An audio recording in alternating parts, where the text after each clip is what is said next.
Գույքի բաժանում ամուսնալուծությունից հետո։ Փաստաբաններին ամենահաճախ տրվող հարցերից մեկն այն է, թե ես եւ երեխաներս գրանցված ենք ամուսնուս ծնողների տանը։ Հիմա ամուսնալուծվելիս արդյոք ես եւ երեխաներս կստանանք հավասար բաժին այդ տնից։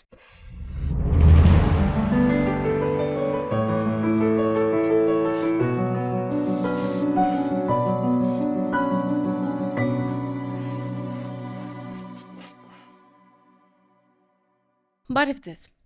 Այսօր խոսելու ենք այն մասին, թե ինչպես է բաժանվում գույքը ամուսնալուծության ժամանակ, ինչ է համատեղ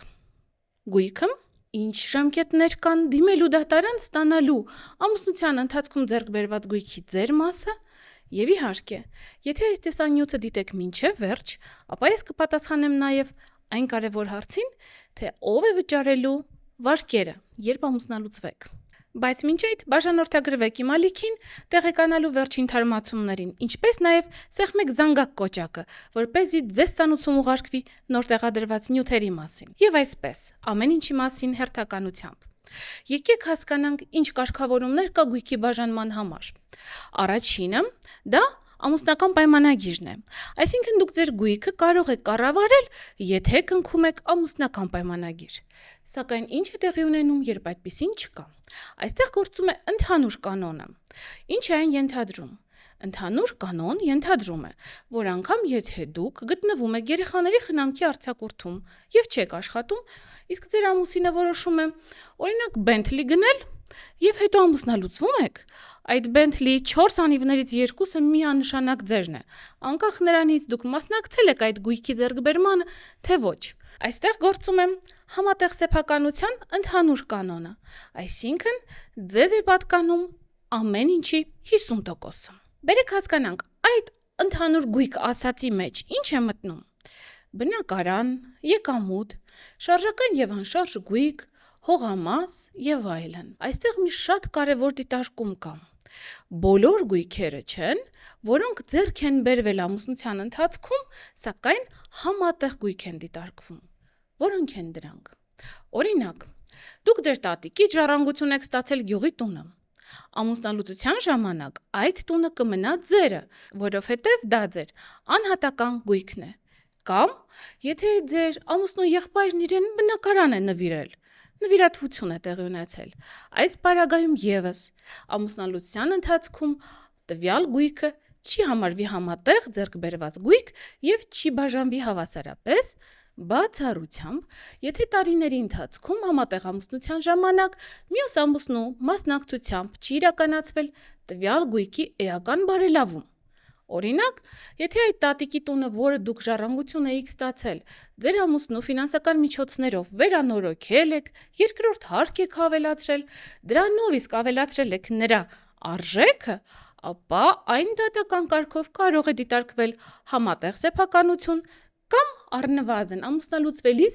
վերջինս կարող է ստանալ գումարի այն հատվածը, որը նա ծախսել է տվյալ գույքի բարելավման համար։ Ամուսնալուծվելիս չեն բաժանվում նաև անհատական իրերը։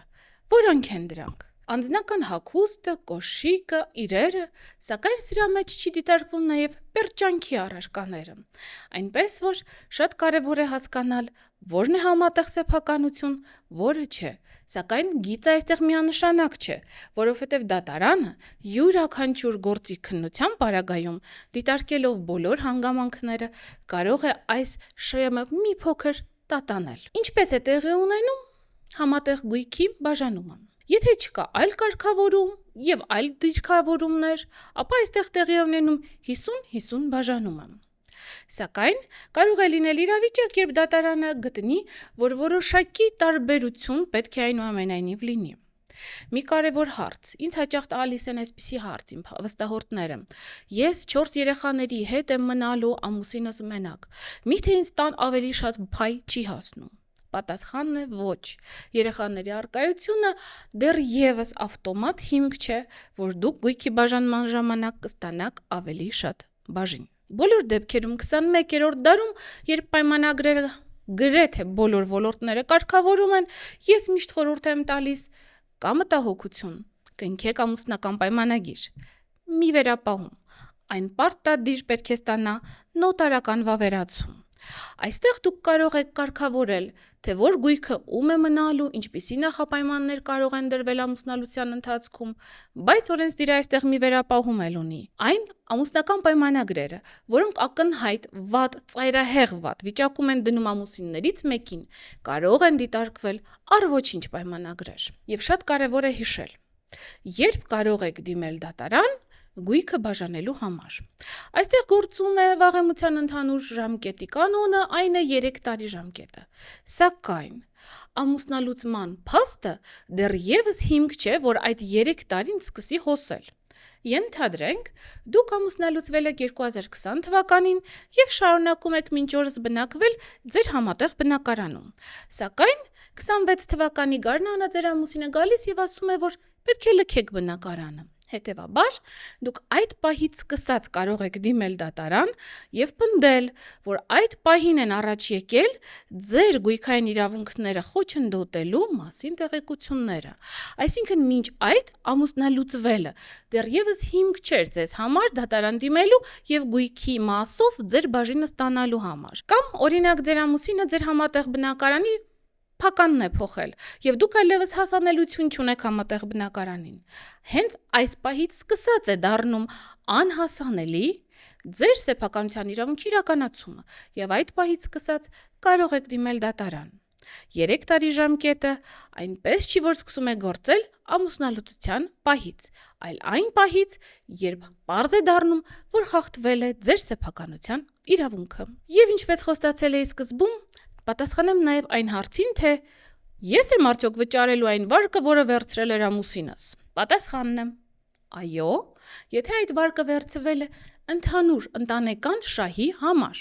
Օրինակ, եթե վարկը վերցվել է ընդհանուր ընտանիքի բնակվելու համար, հիպոթեքով բնակարան գնելու համար,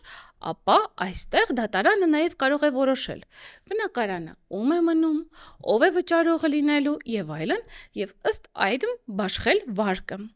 Իսկ եթե, օրինակ, ձեր ամուսինը վերցրել է վարկ, որը ծախսել է իր շրջագայությունների համար կամ խաղադրույքներ կատարելու համար, ապա ամուսնալուծության ժամանակ այս պարտքը չի կարող կիսվել ամուսինների մեջ։ Հետևաբար պատասխանը միանշանակ չէ եւ պայմանավորված է այն հանգամանքով, թե վարկը ինչ նպատակով է վերցվել՝ ընտանեկան շահի, թե անհատական։ Այսպիսով, այս էպիզոդում փորձեցինք ներկայացնել, թե ինչպես է կիսվում գույքը եւ ամփոփենք կամ համատեղ ձեռքբերված գույք եւ կա անհատական գույք։ Համատեղ ձեռքբերված գույքը բաժանվում է, եթե այլ կարգավորում չկա 50-50 ամուսնալուծության ժամանակ, անհատական գույքը մնում է ամուսիններից յուրաքանչյուրին, եթե չի ապացուցվում հակառակը։ Բոլոր դեպքերում ես խորհուրդ եմ տալիս նման խնդիրներից խուսափելու համար կնքել ամուսնական պայմանագրեր եւ բնականաբար այս պայմանագրերը կազմելու համար դիմեք պրոֆեսիոնալ փաստաբանական ծառայության եւ ապահովագրեք ձեր գույքային իրավունքները։ Մինչ տեսություն։ Շնորհակալ եմ։